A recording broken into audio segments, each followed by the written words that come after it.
Why do you have your knee pain? This may be something that you have asked yourself over and over again, and in today's video I am hoping to show and prove to you that it's nothing to do with your knee. So if someone comes to me and tells me that they have knee pain, there are two things that I know for sure. One is that knee or those knees are overworking, they're overloading, they're taking too much weight. That's why it hurts. And number two, the problem isn't about the knee. So there are only two facts that I know when someone comes presenting with a specific symptom to me, and that is it's overworking and the problem isn't the knee. And in today's video, I'm going to walk you through a couple of function tests, little exercises that we can do together that are going to help hopefully give you some direction as to where you need to focus. So if you have knee pain, you don't want to meddle with your knee. This is not about strengthening your knee or cranking that knee around. That's going to make that knee feel worse. It's going to be waking up or changing another part of you. Okay? Bear with me.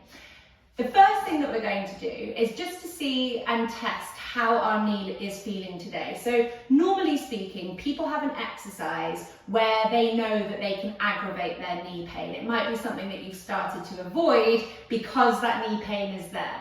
So for example, a typical example of something that might hurt people's knees are when they squat, right? So squatting is something that I hear a fair amount about. When I squat, it hurts my knees. For you, it might be walking, it could be lunging. Just try and think of something where your pain gets aggravated. Next up, we are looking to see what changes that sensation when you deliberately aggravated the pain. And please be sensible with this. I don't want you actually hurting yourselves because you're doing loads of squats, but I do want you just testing that movement and seeing how you feel to start with. Maybe you do it and you feel your normal knee pain. So we've got that in your head as to where things stand. Test number one. So we're tuning into how our body feels before we get started. Close our eyes. Just have a little read of our body here. You know, can we feel our knee pain? Does our lower back hurt? Does our shoulders hurt? Do we feel tense in our neck? Can we feel that our quad is locking on, whatever it may be? We've done that squat test so that we know where we're starting off from with that aggravating movement. And the first test that we're going to do is to see how our upper body position is having a bearing, or maybe not, on our knees and how they feel. So typically, when people have knee pain, a really common reason that they'll have that is because their shoulders are rounded forwards. When our shoulders are rounded forwards and we're walking like this, we're going to be putting too much pressure through our knees. Having the shoulders back puts that weight backwards over the pelvis where it's supposed to be. So let's test it. So we've tuned in. We have established where our knee pain or tension is today. We're going to interlink our fingers together like this. Pop our hands behind our head. Make sure that you don't put your hands on your neck because then you'll hyperextend your neck. You want the hands kind of at the bottom of the skull and in alignment more or less with the elbows. Keep breathing, so breathing in and out of your nose, you're keeping your belly relaxed, and I just want you to stand here for kind of up to 2 to 3 minutes. So just give your body a couple of minutes to make some changes and adjust itself. If you make your knee pain feel worse, I don't want you kind of carrying on this exercise. So if you can feel that your knee pain is getting aggravated by doing this, don't carry on with this. But if you're doing this and you feel that your shoulders are working really hard, or your upper body and your thoracic area is working really hard, or your arms or your hands, all of that is a good sign that you're changing that rounded upper body position, changing that thoracic area, and this is hopefully then going to feed down into the pelvis and the hips and change what your knees are doing. So this is a thoracic test. Once you've held this for 2 to 3 minutes, so you might want to pause the camera and just give yourself a chance to allow that to kind of sink in, I then want you to test your squat for me. So you've done your squat or your lunge, whatever movement it was, but I want you to test that movement again for me. If your knee pain is a little bit decreased or even completely gone, that's a really strong sign that your knee pain is caused by your upper body. So you've got to mobilize your thoracic spine, your shoulders, your arms and your hands a bit differently, and then you'll find that you can reduce your knee pain over time. That's just one test. The next test that we're going to have a look for is what bearing our feet are having on our knees. So again, you're tuning in. If your knee pain hasn't gone from the hands behind the head test, you are going to relax your hands down and let's see how your feet impact things. So most people are perpetually stuck with their feet facing out to the side, and not always, but often the kneecaps are also twisting outwards. So for some people, they get their knee pain because their femur, their thigh bone is always twisting off out to the side along with the feet. So let's change that and see what impact it has through the knee. So we're going to turn our feet pigeon-toed. We're going to spread our toes wide, and we're trying to keep them long and relaxed and flat, okay? We don't want them scrunching up like this. We're going to pin into our big toe joints, and we're going to use our quads, the front of our thigh muscles, to lift our kneecaps up slightly. You're not squeezing your quads and hyperextending your knees backwards. I want you to think about lifting the quads, because that will stop you from just buckling backwards into your knee. And again, you're going to stand here for 2 to 3 minutes.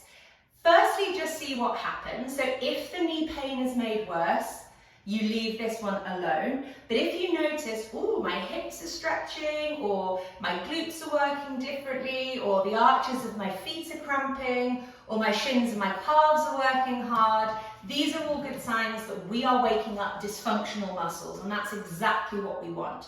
So we don't want the knee or the knees to feel worse. If they do, stop. But if you feel other things waking up, absolutely carry on with this, because this is giving you a clue that changing your feet and therefore changing your hips is taking that pressure perhaps off the knees. So once again, you're holding this for 2 to 3 minutes. Pause the video if you need. Then we're going to come back to normal, and we're going to test our movement again, whatever that is for you. So mine is a squat today. So we're doing the squat, and how do we feel? And funnily enough, when I started, I actually did feel a little bit tweaky in my right knee. This didn't really change things, but having just done that for a couple of minutes has actually eased that tweakiness in my right knee. So what I can surmise from that is that my foot position is causing the tweak in my right knee. So I will be focusing from here on in on foot exercises, foot strength, foot function, that type of thing. The last exercise that we're going to do is we are going to test our single leg loading.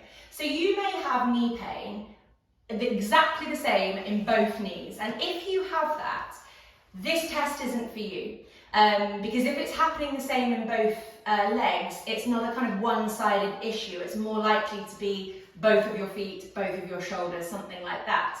But if you only have knee pain on one side, it's quite probable that the reason that you have that knee pain is because you overload that leg. So for me with my right leg, perhaps there is an element that I'm avoiding my left leg, overloading my right leg with every step that I take, and therefore the right knee can sometimes get tweaky.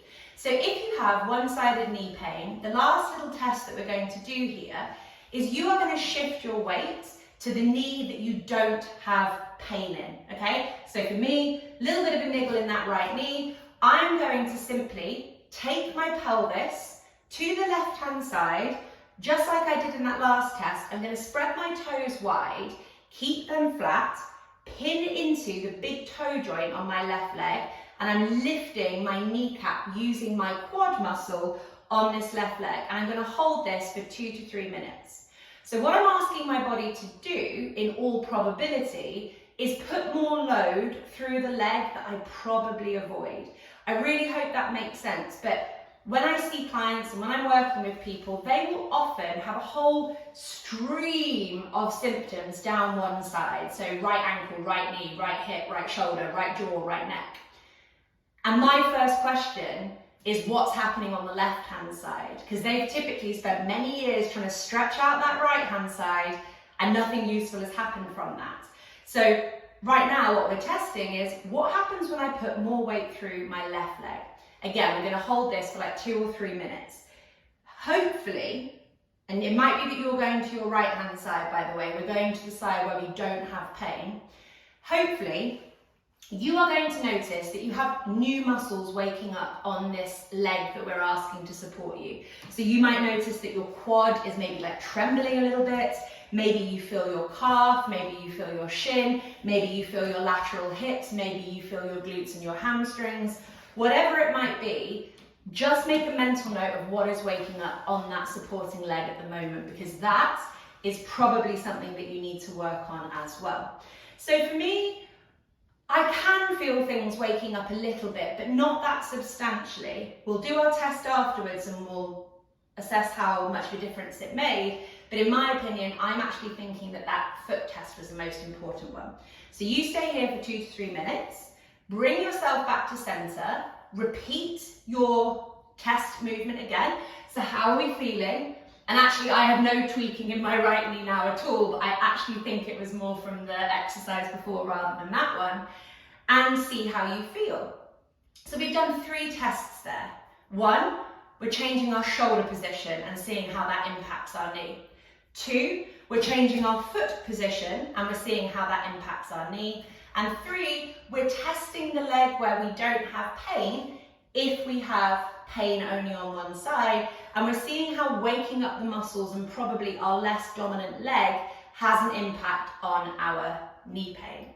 Hopefully that makes sense, and hopefully it gives you some hope and some understanding as to why focusing in on symptoms, in this case knee, but we could have tested for foot pain, hip pain, back pain, shoulder pain, elbow pain, wrist pain, neck pain, jaw pain, any body part here could have been tested through that same process, but it just so happened that today was my knee pain, or our knee pain if you're watching this video.